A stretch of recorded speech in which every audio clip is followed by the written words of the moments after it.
Putting the pressure on Iran, President Trump is touting tough sanctions on Iran, saying they are the most biting ever imposed, and warning that other countries had better also turn their backs on Tehran. Israeli officials say it would be best if the Iranian regime, quote, vanished from the world, while Republican Senator Lindsey Graham sees the goal this way. The sanctions today issued by President Trump through executive order against Iran are crippling. And I think our goal should be, as a nation, to drive this regime into the ground without firing a shot, stand behind the Iranian people. All right, joining us now, Elizabeth Sherwood Randall. She is the former White House coordinator for defense policy, NSC director on Europe, and served during the Obama administration, I should point out. As you know, Liz, a senior Trump administration official says regime change is not necessarily the goal, but they do want to modify the regime's behavior. Is that a realistic goal with these renewed sanctions?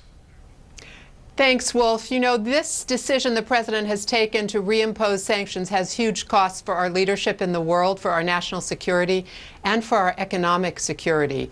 And so my view of this decision to reimpose sanctions when Iran is verifiably dismantling its nuclear program is that, in fact, this takes us closer to war. So we have a president who's been accusing the media of causing war when, in fact, the decisions he is taking put us at greater risk, because the most likely scenario is that the Iranians return to a nuclear program, and that could cause us to have to take a decision to go to war with Iran. But you don't think that these kinds of economic sanctions and telling the Europeans, the Japanese, the Chinese, you either are with the United States, you can have trade with the U.S., or you can have trade with Iran, but you can't have trade with both. You don't think that'll have a huge impact domestically, internally, on the economy and the fallout within Iran?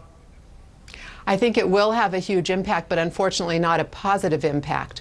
One of the important aspects of the agreement that was put in place was to give benefits to the Iranian people for supporting a regime that made the difficult decision to give up its nuclear program. And so now that we're reimposing sanctions, which makes life harder for the Iranian people, that emboldens the hardliners in Iran who are always opposed to this agreement and who want to foment the kind of instability that the Trump decision supposedly is going to stop. So the president says he wants to stop Iranian malfeasance. In fact, what we had done previously was take nuclear weapons off the table, encourage the Iranian people to move in the direction of engagement with the world, and over time to create more incentives for the Iranians to stop their bad behavior in other dimensions. That is now all being blown up. And what it does is isolate the United States. It diminishes our standing in the world, the credibility of our word, and puts our allies and partners at risk. So what we're doing is also harming their economies, multinationals that are both American and European and Asian, and creating the kind of risk that we don't need right now. It gives strategic opportunity to those who are competing with us, and indeed hands an economic win to both China and Russia. So let me give you some concrete examples. All right. Hold on for one moment. I just want to point out that the Iranian president, Hassan Rouhani, says he would welcome talks with the United States. He said he's ready to start those talks right now. As you know, last week, President Trump, said he's ready to meet with the Iranian leadership with no preconditions. So what are the chances we see a summit between the U.S. and Iran emerging like the summit we saw between the U.S. and North Korea in Singapore? Well, it's certainly part of President Trump's playbook, and we could see a conversation take place.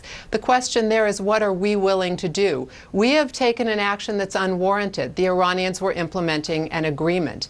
What will be on the table for such a discussion? What is the credibility of President Trump's word? What is the credibility of the United States at this time when we've ripped up an agreement that is successfully stopping a nuclear program?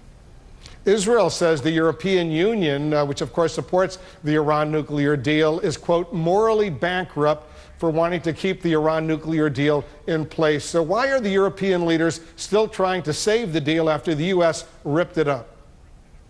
This is an inexplicable stance on the part of the Israelis. The Israelis are far more secure with an Iran that does not have nuclear weapons than an Iran that restarts its nuclear program. And what the Europeans are correctly doing is looking for mechanisms that will allow them, in concert with others, to continue to provide the benefits to the Iranian people that would lead the regime to decide to stay in the agreement despite America's withdrawal and despite America's reimposition of very substantial sanctions. This makes it much harder for our companies to do business successfully. Boeing, for example, has a $20 billion civil aviation deal with the Iranians right now, which has to be put on hold. That affects our workers, our economy.